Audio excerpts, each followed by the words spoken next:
Hi, this is Brennan Ferguson, a designer and writer. And Dave Grossman, lead designer / writer. And Dave Bogan, art director. And Kim Lyons, environment artist. And Emily Morganti, marketing. So here we have the mole, the mob, and the meatball. And it's purple. It's purple. And it's, more importantly, it's not yellow.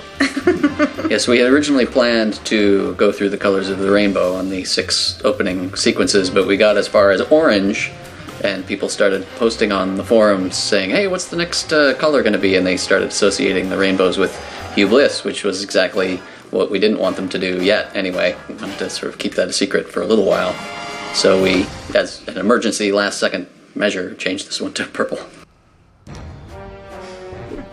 Yeah, even though it works more nicely as a package for a full season to have each episode have a color of the rainbow and have that to tie in with Hue Bliss, being forced to change midstream actually kind of opened up possibilities with a couple of the other episodes, and that worked out really nice for us. Sam and Max never do anything in the right order anyway. That's true. But he said to stop carving them into the suspects. He can't read them without his bifocals. So this episode we had Jeff Lester again doing contract writing. And he wrote a lot of fantastically funny dialogue. The cutthroat killers with no respect for human life but an odd predilection for delightful children's toys? The same. I love those guys! Yeah, the line that's coming up about does the carpet match the drapes? The first time I played it was like, I can't believe they just said that. And there's actually a point when Kevin was playing it for the first time right before it came out. You can kind of fast forwarded through the beginning. Then he goes into Bosco's and dum-dum, and he talks to Bosco. Why did they just ask Bosco if the carpet matches the drapes? I think in general this Sam and Max series has been a little bit more edgier than probably any other game that I've worked on in terms of, dialogue and content. Not speaking about violence or anything, but just the writing. And it's actually really refreshing. Usually larger studios will hold you back and not let you do certain things because they want to get that G rating or whatever it is. Writing for these, you have to for kind of everyone. pretend that you're Steve Purcell and imagine what he would do and or say, and it's actually a fun E for place to not put your funny. But yeah, so we've been really, really happy with what we've been able to do here, and a couple of times the boundaries have been pushed, and I was feeling a little nervous, but overall you play back through it, and it's all funny stuff, and it's worth it. I'm glad we can do that at Telltale. These guys in the bear heads caused a temporary rift between me and the sound guys because they wanted to permanent hatred. Those sound guys. They wanted to process the voices of the characters who were wearing the bear heads, which is basically everybody knew that you talked to except for that one guy over there. So that they would sound like they were muffled coming from in the middle of something, and it just sounded too muffled to be pleasant, and even doing it just a little bit. So I didn't let them do it, and they hounded me about it for the next 3 episodes. Nice. Where's the dawn? Just be glad you don't have to go to the voice recording sessions where it gets brought up every time I sit next to Julian. But really, we actually like each other. I don't want to give the... There's a nice little detail in there behind the Whack-A-Rat machine is a fresh flower ashtray with cigarette butts sticking out of it. And again, it's very refreshing to have a game that you can have, someone smoking a cigarette or a dirty ashtray or a bottle of booze up on a shelf somewhere and not have someone standing over your neck, Yeah, we just want to make games that look more like our offices, so. Absolutely. How'd you get them then? By cheating? Look, Rabbit. Well, these environments I think were a little funner because I think on this episode we started having more movable items in the episode. Like this one has the toy train, and I think in the factory had the movable arm. Yeah, that's right. Started kind of... And the balloons. And the balloons. Yes. That you don't see. You took us to the 3rd episode. And the singing... Who could forget the singing bear heads on the wall? What singing bear heads? Those ones. That's my favorite song, I think, from the series. That one. The war song gets a lot of press from the subsequent episode, but because it's a major production, but the singing bearheads were the ones that made me the happiest. I think most of the fans like the song, the bear song, better than the war song, just lyric-wise. Wow, that's a hard one to beat, the war song for me. Yeah, that's pretty good. It's a weird phenomenon that happens. Every time Jared writes music for any of the games that we do, we're constantly hearing people sing it or play it or have it on their ringtones on their phones. And actually, every time I hear Sam and Max's office music now, I think my phone's ringing. So he's moved worlds, Jared, with his tunes, which is nice. Need some alone time right now. Yeah, let's go see That guy Leonard there, by the way, is a character from Telltale Texas Hold'em, sort of repurposed. Right. He Boris played, Boris Crinkle. Crinkle. Leonard Steak Charmer was actually my proposed name for that character in Telltale Texas Hold'em, but Dan was quite in love with Boris Crinkle, so I got my way in the end by just bringing him back into this episode. Isn't there a line about it in Texas Hold'em? You Yeah, Leonard there's Steak a Charmer? line in Texas Hold'em, a mirroring line in this one. This is a bug. Precisely. Does this thing really work? Of all the voice actors, I think I'm probably partial to the voice of the bug here. I don't know, it just brings something to the role that just makes me see all of humanity, or bug entity, or whatever it is for bugs. Very in character. And what you're missing there is that is Brendan. Yes, okay, fine. That is me. Quite precarious. Think you can handle it? I was a boy. You don't want It's very hard for me right now not to start going into the bug voice. Actually, that's one thing about the voice audition or the voice recording where as soon as I hear the other characters doing their voices, I want to imitate them for the whole rest of the day. So I go around talking like Hugh Bliss or Bosco all the time. Move, maggot. Sir, yes, sir. Sometimes it's funny and sometimes it's scary. It's always a little both.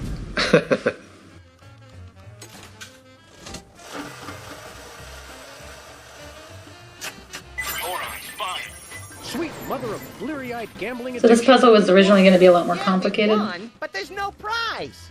Actually, the puzzle with the bug at the door was originally going to be a lot more complicated. We just saw it sort of crawling up the wall to go be next to the guy who was going to say the password. And originally the train that I think Kim mentioned a little while ago was wrapped up all in that puzzle. You had to give that guy at the door some pretzels so that he would order a drink, and it would come on the drink train from the kitchen, and then you were going to take the bug and put it on the train, and it was just like this enormously elaborate thing that you had to do just to get the bug to be near him, when it really just seemed like you ought to just be able to throw it. Cut all that out.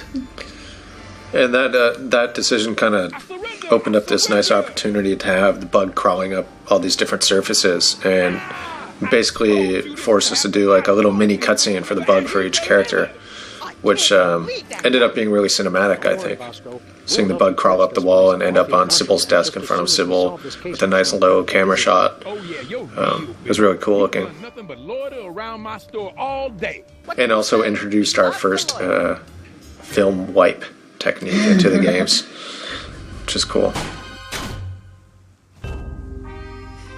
Here's another example where we're always asking, oh, we'll just have a whole bank of monitors and you'll be able to see Sybil over the webcam and other environments and all this stuff. And somehow John Scrow and Dave Bogan managed to figure out how to do it. And I wipe my hands the whole matter. Who cares? We like to add in a lot of little background jokes and moments. In this scene, Chuckles is talking to the head honcho, and in the background you see Max eat the webcam that was in Sybil's. Not everybody notices it, but when they do, you're guaranteed a little laugh. I can't look away from it. It's so distracting seeing its giant white head appear there. Oh, at what the the monitor. Mafia guys are saying, because Steven You're supposed to be listening to the dialogue. That's Steve's Actually, kid's one- favorite part. They play that over and over. They think it's hilarious. One of the other things that I really like about this episode in particular is that the characters around Sam and Max's neighborhood are really wrapped up in the puzzles that are going on. Like you're trying to get into the toy mafia, and they have a bunch of tasks for you to do that actually directly involve your neighbors. You're supposed to kill Sybil. You're supposed to deliver stuff to Bosco's store. So it made it feel all kind of homey and cohesive. Hi, jerkbag. Trying to fence something hot, Leonard? This was going to be a puzzle too. There was A meatball sandwich? a defeat Leonard while he's got the gun on you by navigating him over onto the loose board, and then you stomp on the loose board and knock him over. Harmless tap gun? Cut. Gotta cut some puzzles or Sounds the game some puzzles. like an adventure game puzzle. Yeah, it sounds a little too much like an adventure game puzzle, actually. Okay, Leonard, are you gonna tell us where the sand There's that rope Is that again. rope? That's a different rope. So it's different It's color. I think, partially this the time. same rope, Bigger. but we also have ankle ropes, which chain him to the desk, and we were getting a little tired of the rope at this point, so we needed some kind of at least some kind of addition to it. I never get tired of the rope. It's versatile. We should just keep inventing ropes for new body parts. It seemed like there was a lot more Yo Mama jokes in here before. We may have cut down at some point. That's right, Max. And We cut down just a couple of the setups for them. Oh, but they're all funny. Funny. But that. Leonard, Yo Mama's so Dan fat. is always looking at stuff going on YouTube, and he's happy or excited when people post things from our games on YouTube. And like the day after this came out on GameTap, before most of our customers had even played it, there was a Yo Mama clip up on YouTube. It was a good day. Yo Mama. It's a good day when you're on YouTube. Yes. But it seems like the things that I'm always the least sure about whether they're going to work are the things that get the best response from the fans. That should tell me something. Never do anything to dishonor your dead mutt. He never even took the sand. Well, actually, one little technical hiccup that we work with sometimes is when we make dialogues, we have to structure them in such a way that it can go in alternate paths. Like when Max, for example, gives his punchline for the Yo Mama joke, after that it's supposed to transition to either Leonard saying, "What are you talking about? That makes no sense," or Leonard getting freaked out. But there's always a slight hitch before that it can transition to that, because it has to change the dialogue branch. And because of that, the timing of those scenes I can never get it to be exactly the way I want. I always wanted Leonard to start screaming instantly as soon as it. You have done what we have asked of you. Acts of intelligence, malevolence, and That's a lot of heads. sincerity. We welcome you into the ranks of the Orso Nostra. Me. My stuff running This is we cast the character of Don Teddy Bear / Harry Mole Man, based mainly on his ability to switch between these two voices that he has to do in mid-line. Which is good, because I can barely talk. Two very different voices. And then he doesn't, in the final version of the script, he doesn't actually even do that. Mention that getup. Holy fat-free carp on a skewer. You're a mole. In fact, you must be the one we... Does the carpet match the drapes? The code phrase, idiot. These guys are freelance police. I think Harry's my favorite voice that we've kind of run across so far. We still have... As next to the bug, of course. That bug. It's interesting. There's a painting on the wall up to the left. Let me see if we can see it again here somewhere. It's a painting one of the environment artists did, and I think it's actually a guard tower of San Quentin. Yeah. I don't know if it ever made it into the game. Yeah, it's You can back see it there. up there on the left, but it was really funny. Sam, I couldn't help but notice that a number of bloodthirsty gangsters are right on our tail. Eat lead, coppers. Yes, I saw that. What's worse, they've got those new bulletproof tires from Crime That's Time. another one of these great moments of exposition where we just want to make it clear that you cannot shoot their tires. Right, we keep painting ourselves into corners because we make a puzzle solution in one episode and then say, okay, well, we want to do something different now, but we don't have any good reason why we can't just keep doing the same thing forever. So we just make up lies. As long as that is telegraphed to the player, though, they should be able to understand that right away and Right. get over it. That's our entire cutscene. Is telegraphed. I think this is my favorite collaboration of music and environment together yet that I've seen in the game. The score for this environment was actually timed to go with all the, or vice versa. The animation for the environment was timed to go with the musical score for this environment. And it's just got a really great kind of Raymond Scott feel. This character of Harry Mole Man here was actually one that we had this idea that we wanted to have the mole be an actual mole, and once we had that drawing of Harry Mole Man up in episode 1 out by the Child Star thing, we figured, yeah, he's the guy. He's the mole that we're looking for. But then we realized after we had written the script that we never had a moment at which we declare that his name is Harry Moleman. We never really said that. And so there were actually a few references to Harry here and there that we had to edit out because they didn't make sense without that little bit of exposition. But fortunately, later in the series, we got the chance to finally find out his real name. I obey. This is one of the greatest scenes in the whole season. Very well written by Jeff Lester. I just love how this episode ends. The whole part from driving up till this, up through the end, is just so epic. Yeah, this is one when we finish the designs of the episode, we'll go over them with the leads of the team and talk about what's happening. This is one I enjoyed, even acting out what was going to happen as I staggered around saying Max in his last moments. Harry and Sam are getting kind of fed up with Max here. And I think even Lauren, one of our animators who worked on this scene, was getting ready to strangle Max at the end of this cutscene. I actually had a comment from someone in the press who wrote in to say, whoever did that last Harry Moleman, with good job.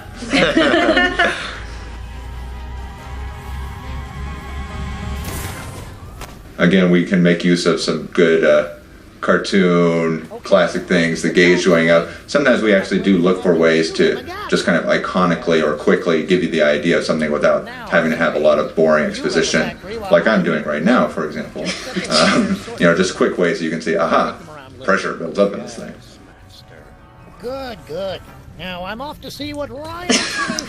Good old Fred I Bassett. don't think anybody even knows who Fred Bassett is. We all had to look that one up.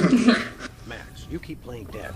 I'll figure out some way to bring Teddy Bear and his factory to their respective meetings. I can't hear you. I'm dead. Here goes nothing. Yeah, this is one of the parts that for some reason I was really stuck on. I said, no, Teddy Bear must get clogged in the works. That's just the way it has to end. It's the fitting end. He's so fat. Pleasantly plump. Oh, if it is just a big suit, one wonders why he doesn't just get out of it. Climb out. Not too bright. He's strapped in. Nice work, Sam. On the art end, we try and make a conscious effort to make each environment unique, not only in what objects and scenery you're seeing, but the color palette for them as well. This is a good example of an environment that you'll see the base colors and the mood and the feel of this room feels different from any others.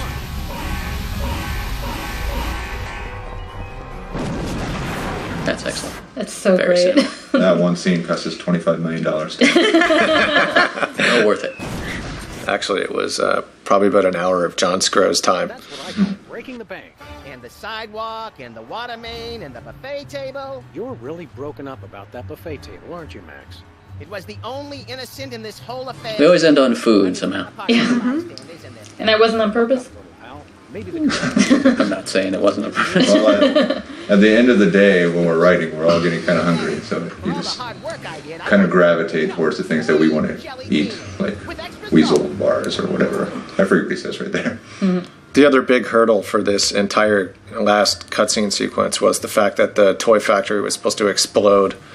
And that's something we tend to avoid in our short production schedules. Do not have factories explode. We're pretty light on effects, and that ends that one, I guess. But we did it.